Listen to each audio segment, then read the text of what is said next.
So hey everyone, welcome back to another quick and very interesting tutorial. Where in this quick tutorial, I'm going to show you a fix how you can fix the issue if you are unable to find the WhatsApp channel list on your Windows desktop. Now on the smartphone, you can find the list of all the channels that you have been joined, or you can create a channel as well.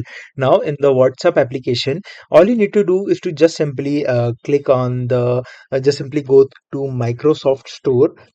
Right on the Microsoft Store, search for WhatsApp right there.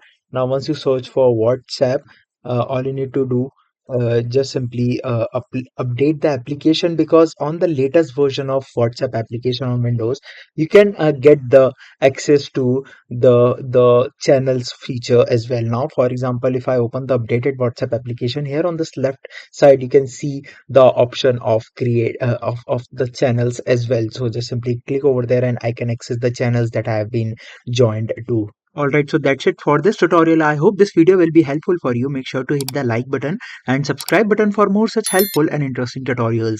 See you in the next one. Take care.